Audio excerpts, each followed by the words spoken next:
please.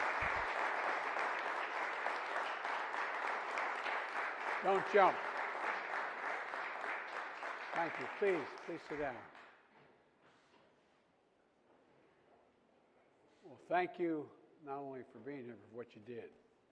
I want to thank the Vice President Harris and the congressional leaders who are here today. You know, in a moment I'm going to sign this bipartisan government funding bill. But with this bill, we're going to send a message to the American people, a strong message that Democrats and Republicans can actually come together and get something done, right, Nance? And to fulfill our most basic responsibilities. To keep the government open and running for the American people, serving the American people, investing in your communities, and investing in the American people and doing it in a fiscally responsible way. This bill also includes historic funding, $13.6 billion, to address Russia's invasion of Ukraine and the impact on surrounding countries. Thank you.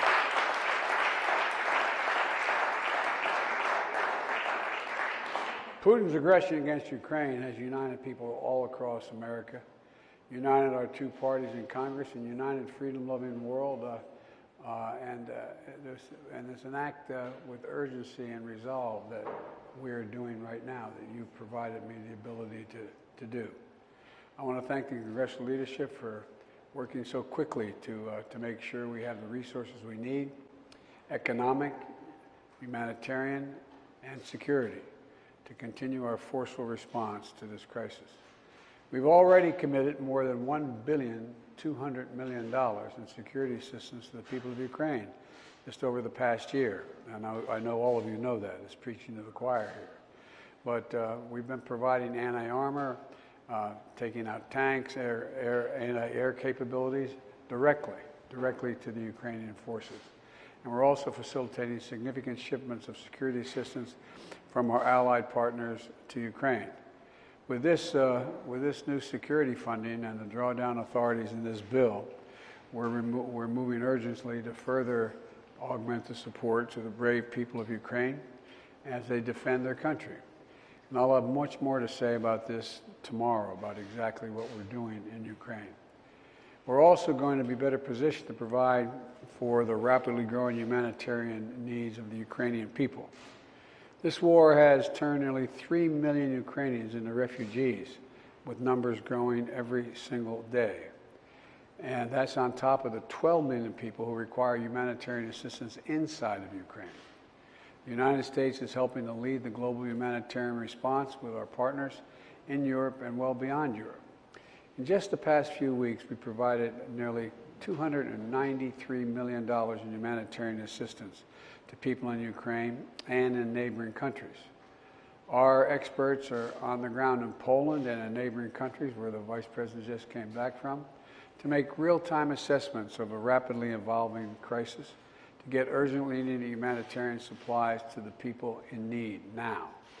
We're airlifting emergency relief supplies into staging positions in the region, supplies like high thermal blankets, water treatment equipment, so that they can be shipped into Ukraine.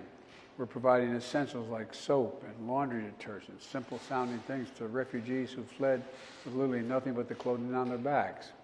We're working with partners to supply access to safe drinking water and to food rations to the people affected by this conflict.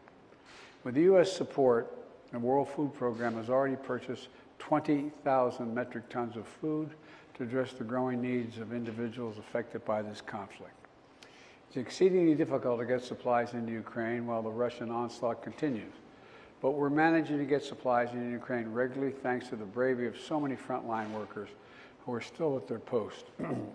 And we are supporting food assistance at refugee reception centers in frontline countries like Moldova.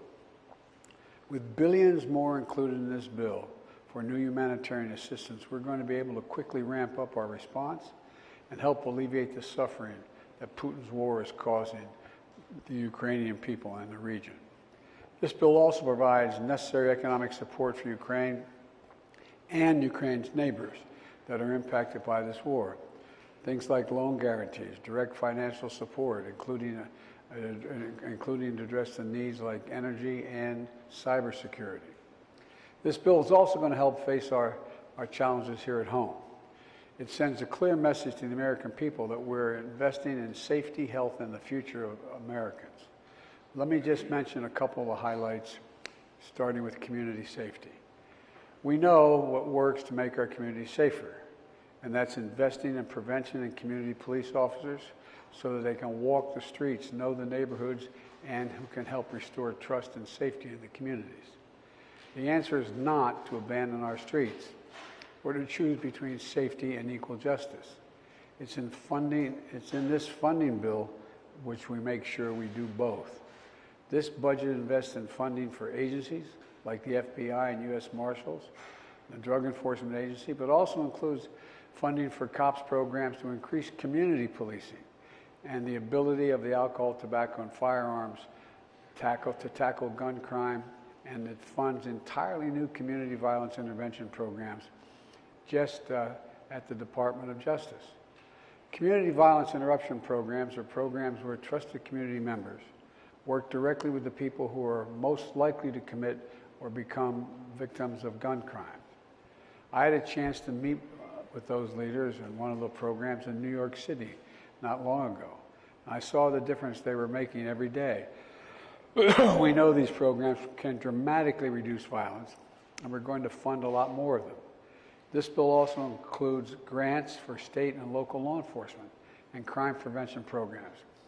We're talking about drug treatment programs, school violence prevention programs, programs where people who might end up in prison instead get mandatory mental health care that they need.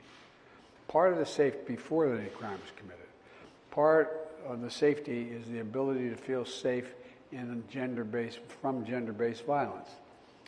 I wrote a Violence Against Women Act with many in this room years ago, 28 years ago, to provide protection against domestic violence, stalking, sexual assault, and to support survivors and help them find a way out of those abusive situations they were locked into because they had no means to leave, with support for rape crisis centers as well as housing and legal assistance.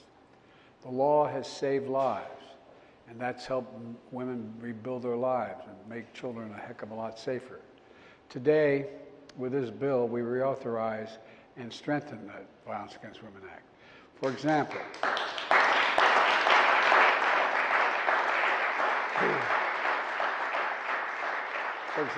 we're doing more to help survivors in rural areas and in underserved communities. Tribal courts will now be able to exercise jurisdiction over non-native perpetrators of sexual assault and sex trafficking. And we're providing more support for legal services and for law enforcement to get the training they need to help handle the trauma survivors are experiencing. I'll have more to say about the Violence Against Women Act tomorrow as well. We're going to be able to fund significant areas in common ground in this bill, especially in areas that I call in my State of the Union address a unity agenda. The things that we can accomplish together, Democrats and Republicans. Two elements of that agenda are, one, beat the opioid epidemic, and two, take on the challenges of mental health, which have been exacerbated because of the COVID problem. This bill supports opioid response grants that are funding that we provide to states to support opioid prevention, treatment, and recovery services. We also included funding for states and support mental health services, as well as additional funding for children's mental health services, which has increased exponentially. I've also called for increasing Pell Grants to make colleges more affordable. And that is, anyone making less than $50,000 a year, they're eligible for a Pell Grant. This bill delivers increasing the maximum Pell Grant by $400, which will make a difference in a lot of lives. And I'd like to add a word about another investment this bill makes, one that I expect will pay dividends for hope, healing, and for our economy for generations to come. And it's called ARPA-H, Advanced Research Project Agencies of Health. This will be a new kind of entity, an engine for innovation, a place where we'll do the high-risk, high-reward research that can drive unprecedented progress in biomedicine. It's based on DARPA, the Defense Department's Advanced Research Project Agency. that has led to breakthroughs in technologies that protect our national security, like the internet, GPS, and so much more. ARPA-H will have a singular purpose: to drive breakthroughs to prevent, detect, and treat diseases including cancer, Alzheimer's and diabetes, and other diseases. And by the way, we're proving that we can invest in the American people in a fiscally responsible way. Last year, the deficit dropped for the first time since 2015. It fell by $360 billion last year. And this year, it's on track to drop by more than $1 trillion. After 4 years in a row of increasing deficits before I took office, we're now on a track to see the largest ever decline in the deficit in American history.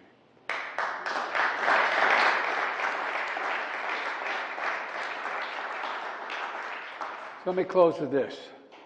Today, we're again showing the American people that as a country, we can come together as Democrats, Republicans, and Independents and do big things. That our democracy can deliver and outperform autocracies.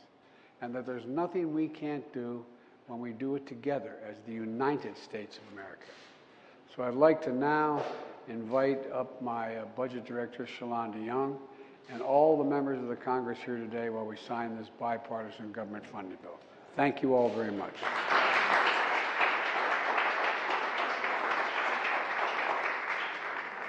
I'm next to you, Shalonda. Lady.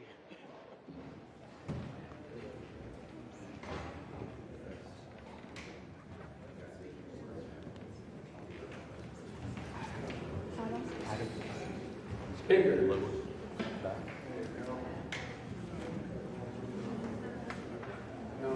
Nobody can hand out pens to everyone who's done this, but you're all going to get a pen, but we didn't have 15 pens up here, so I'm going to make sure you get it when we finish. I want to make sure my signature is legible.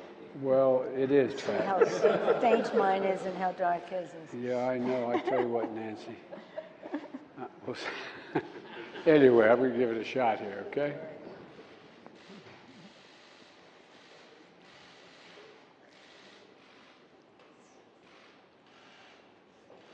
All right. Thank you. Give the pen to Shalonda. Shalonda, you get it. There you go.